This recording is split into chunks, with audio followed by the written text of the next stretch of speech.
The world is not random. The world is moving in the direction it is because it's been planned to do that. These entities operate in the unseen, overwhelmingly in the unseen.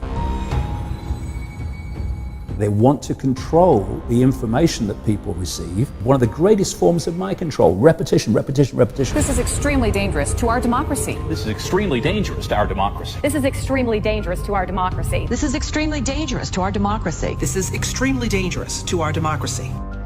If you want people to have a certain perception of a world event, the world in general, of who we are and the nature of reality, then control what people receive and then control their perception. Once they've got your perceptions, they've got you. Trump is the equivalent of a Hollywood actor on the movie screen.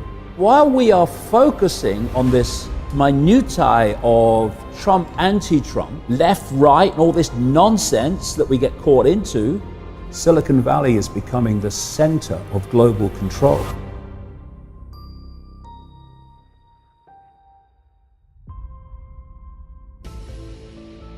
This global conspiracy that I've been exposing for 3 decades is basically the hijacking of human perception.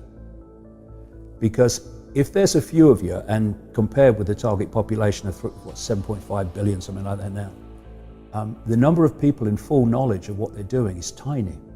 Hundreds, thousands. Thousands maximum. At the core, hundreds at the core. At the core of the core, even less. And the rest of the structure is fiercely compartmentalized. So people are daily different parts of this global web structure playing a part in pushing the world in the direction I'm talking about, to this centralized world dictatorship, without realizing that's what they're doing. It's a tiny, tiny number. So given the mathematics, you can't physically control your target population. There's not enough of you.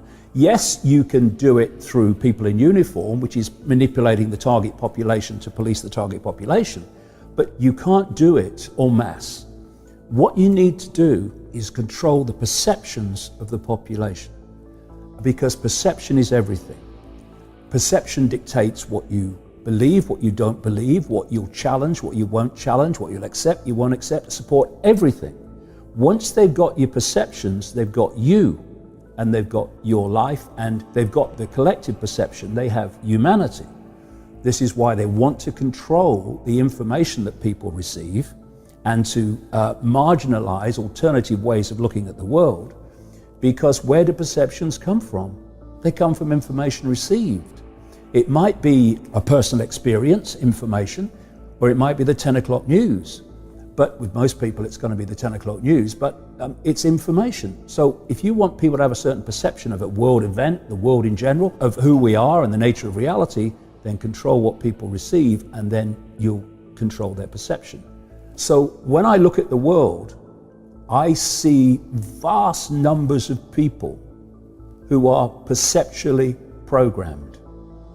And when I break it down in the book, when you look at a human life, it's basically a perceptual programming and download from cradle to grave.